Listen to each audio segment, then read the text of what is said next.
India TV YouTube channel को subscribe करें और बेल आइकन दबाएं।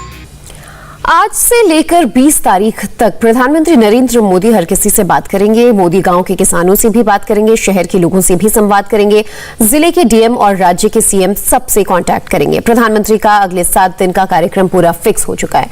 ऑक्सीजन क्राइसिस करीब करीब देश में खत्म भी हो चुकी है। वैक्सीनेशन के नेक्स्ट प्लान का भी खाका तैयार हो चुका है। पॉलिटिकल ओपोनेंट्स को जवाब देने के लिए नरेंद्र मोदी ने कैसे होमवर्क किया, कितनी तैयारी की, इसकी पूरी इनसाइड स्टोरी देखिए इस रिपोर्ट में। शुक्रवार का दिन देश के किसानों के लिए हैप्पी फ्राइडे होगा। फार्मर्स और मोदी आमने सामने होंगे और डायरेक्ट संवाद होगा। कुछ बातें मोदी कहेंगे, कुछ बातें किसान कहेंगे। देश के 9 करोड़ 50 लाख किसान परिवार के खाते में 19,000 करोड़ रुपए से ज्यादा की रकम ट्रांसफर होगी। मुश्किल वक्त में मोदी को किसानों का भला भी करना है और देश को कोरोना काल के सेकंड वेव में सुरक्षित भी रखना है। इंडिया को कोरोना क्राइसिस से निकालने के लिए मोदी क्राइसिस मैनेजर बने हुए हैं। प्रधानमंत्री देर रात तक मीटिंग्स कर रहे हैं, एक एक एक्शन प्लान खुद मॉनिटर कर रहे हैं। ऑक्सीजन और दवाओं की अवेलेबिलिटी से लेकर सप्लाई तक सबकी डिटेल मोदी के पास है। केंद्र सरकार दवा बनाने वाली कंपनियों के रेगुलर टच में है। दवाओं का प्रोडक्शन तेजी से बढ़ाने पर काम शुरू हो चुका है। रेमडेसिविर इंजेक्शन बड़े पैमाने पर बनाई जाने लगी हैं। फर्स्ट वेव की तुलना में ऑक्सीजन की सप्लाई 3 गुना बढ़ चुकी है। ऑक्सीजन एक्सप्रेस कहां तक पहुंची? एयरफोर्स ने देश और विदेश में कितनी उड़ान भरी? ऑक्सीजन कंसंट्रेटर, ऑक्सीजन सिलेंडर्स के प्रोक्योरमेंट का स्टेटस क्या है? पीएसए प्लांट्स देश में कहां इंस्टॉल किए गए? मोदी को एक एक चीज की इंफॉर्मेशन मिल गई है। मोदी ने हर राज्य के लिए ऑर्डर पास कर दिया है। टाइम बाउंड मैनर में वेंटिलेटर्स को ऑपरेशनलाइज करने की हिदायत दे दी है। मोदी मिशन मोड में जुटे हुए हैं। वैक्सीन से लेकर ऑक्सीजन और जरूरी दवाओं तक एक एक काम का ब्यौरा सार्वजनिक तौर पर देश को दे रहे हैं। मगर राहुल की टाइमलाइन पर कुछ और ही चल रहा है। राहुल फैला रहे हैं कि वैक्सीन, ऑक्सीजन और दवाओं के साथ पीएम भी गायब है।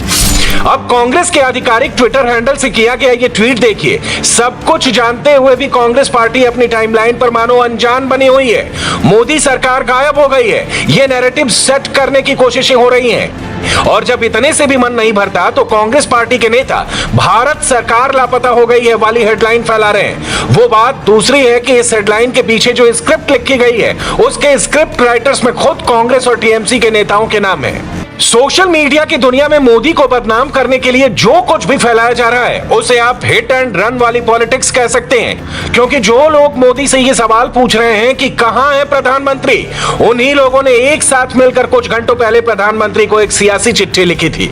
12 विपक्षी पार्टियों की लिस्ट देख लीजिए। इसमें कांग्रेस, जेडीएस, एनसीपी, शिवसेना, टीएमसी, डीएमके, जेएमएम, जेकेपीए, सपा, आरजेडी, सीपीआई और सीपीआईएम जैसी पार्टियां शामिल हैं। ये सारी पॉलिटिकल पार्टीज मोदी विरोध की सियासत करती हैं और इस चिट्ठी ने इसे और क्लियर कर दिया है।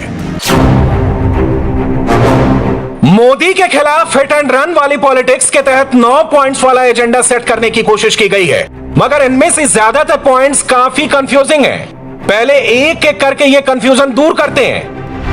पहले पॉइंट में वैक्सीन की प्रोक्योरमेंट को लेकर कहा गया है कि सरकार को हर अवेलेबल सोर्स, फिर चाहे वो ग्लोबल हो या डोमेस्टिक हो, वैक्सीन की प्रोक्योरमेंट सेंट्रली करनी चाहिए। ध्यान रहे, इस पर सोनिया गांधी ने रजामंदी जताई है। मगर दूसरी तरफ वैक्सीन की प्रोक्योरमेंट के मुद्दे पर अप्रैल में राहुल गांधी ने चिट्ठी लिखकर कहा था कि इसमें राज्य सरकारों की बड़ी भूमिका होनी चाहिए। ऐसे में सवाल यह है कि सोनिया गांधी की राय मानी जाए या राहुल गांधी की।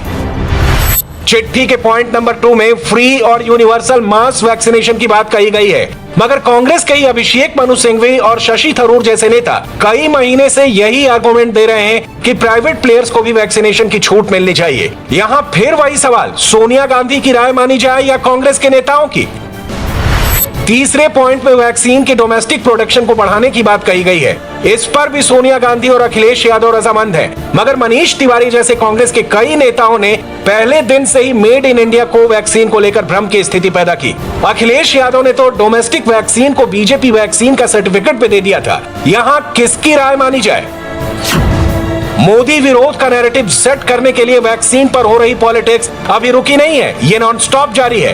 जबरदस्त हंगामा खड़ा किया जा रहा है। वैक्सीन पर अफवाह फैलाने के बाद अब कांग्रेस के यही लीडर्स यू टर्न लेकर सवाल पूछने लगे हैं कि वैक्सीन कब आएगी। सबकी टाइमलाइन में शब्द अलग अलग है, मगर मोदी विरोध की स्क्रिप्ट सेम टू सेम है। मगर आज वैक्सीन वाली कंफ्यूजन को दूर करने के लिए नीति आयोग के सदस्य कैमरे पर आए, मोदी विरोधियों को भी बताया और देश को भी बताया कि वैक्सीन का टारगेट कैसे पूरा होगा। रफ्तार की बात होती रहती है।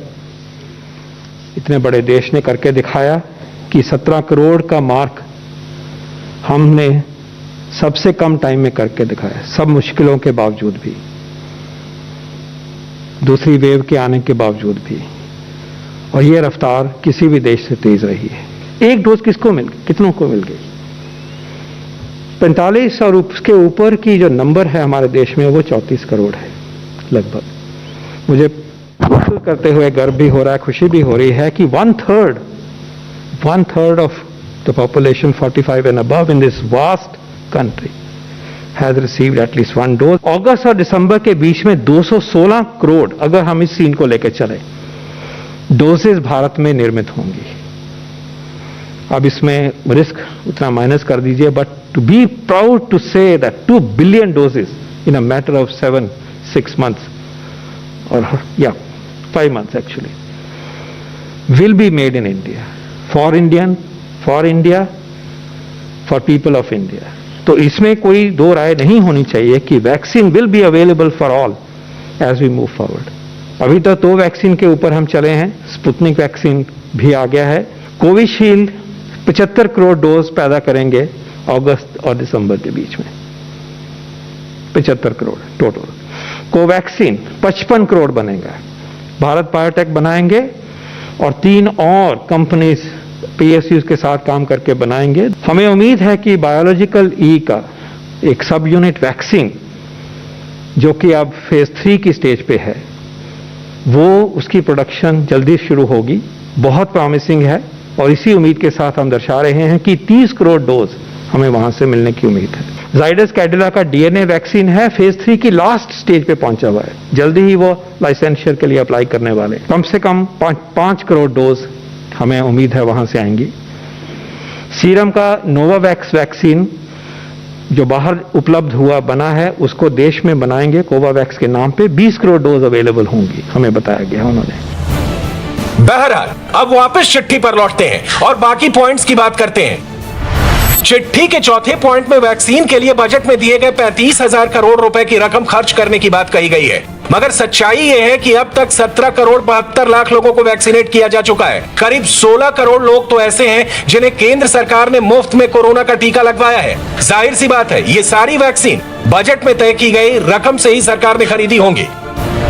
चिट्ठी में लिखे 5वें पॉइंट में सेंट्रल वेस्टा प्रोजेक्ट को रोककर रकम का इस्तेमाल ऑक्सीजन और वैक्सीन की खरीद के लिए किए जाने की बात कही गई है।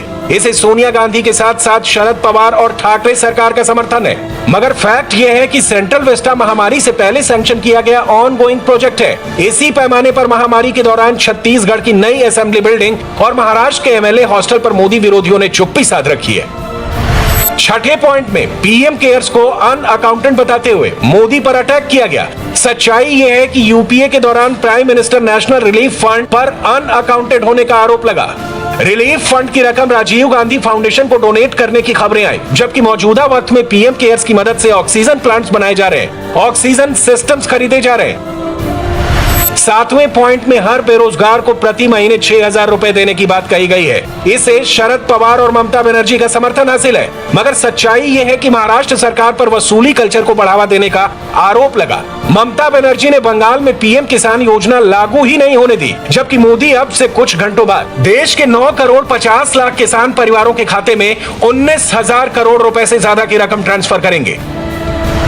पॉइंट नंबर 8 में 12 लीडर्स के हस्ताक्षर वाले लेटर में मुफ्त में फूड ग्रेन डिस्ट्रीब्यूट करने की बात कही गई, मगर फैक्ट यह है कि पीएम गरीब कल्याण योजना के तहत यही काम नवंबर 2020 तक हुआ और फिर उसे आगे के लिए बढ़ाया भी गया और अब तक 80 करोड़ से ज्यादा लोगों को इसका फायदा मिल चुका है। यानी जो काम मोदी पहले से ही कर रहे हैं, विरोधी उसी का आइडिया दे रहे हैं। शुरुआती 8 पॉइंट्स के सारे लूप होल्स आपने समझ लिए, मगर इस चिट्ठी का असली मकसद तो आखिरी पॉइंट में लिखा था, क्योंकि मोदी विरोधी वैक्सीन की बात करते करते सीधे कृषि बिल पर पहुंच गए और बड़ी चालाकी से कृषि बिल हटाओ वाले लेटर्स चिट्ठी पर चिपका दिए गए। विरोधी मौका देखकर पीएम मोदी का चौतरफा वार कर रहे हैं। देसी विदेशी रिपोर्ट का हवाला देकर सरकार को घेरने में लगे हुए हैं, लेकिन पीएम भी खामोश है। लगातार वो काम में जुटे हुए हैं। इसका ही नतीजा है कि कल तक जहां अफरा तफरी का माहौल था, वहां आज राहत नजर आ रही है। देश के भीतर मोदी विरोध की सियासत हो रही है, मगर देश के बाहर से नॉन स्टॉप मदद आ रही है। तस्वीरें आपके सामने हैं। जर्मनी, ग्रीस और फिनलैंड से आई इमरजेंसी सप्लाई दिल्ली में लैंड कर चुकी है। कुछ घंटों पहले इंडोनेशिया ने भी मदद भेजी है। इटली से 30 ऑक्सीजन कंसंट्रेटर, 2 वेंटिलेटर्स और मेडिकल इक्विपमेंट्स की भी डिलीवरी हो गई है। विदेशों से आई सप्लाई अलग अलग राज्यों तक पहुंचा दी गई है। 12 मई 2021 तक 9,294 oxygen concentrator, 11,835 oxygen cylinders, 19 oxygen generation plants, 6,439 ventilators और बीपैप और 4,22,000 रेमडेसिविर इंजेक्शन सड़क और वायु मार्ग से या तो डिलीवर हो चुके हैं या डिस्पैच किए जा चुके हैं। इसके अलावा C-17 ग्लोबमास्टर हिंडन एयरबेस से नॉनस्टॉप 11 घंटे का सफर तय करके क्रिटिकल लाइफ सपोर्ट सिस्टम के साथ बेल्जियम के ब्रसेल्स पहुंचा। 30 टन के लाइफ सपोर्ट इक्विपमेंट्स और 4 खाली कंटेनर्स के साथ भारत के लिए लौटा। भारतीय वायुसेना 6,856 मीट्रिक टन वाले 403 ऑक्सीजन कंटेनर्स देश के अलग अलग हिस्सों में पहुंचा चुकी है।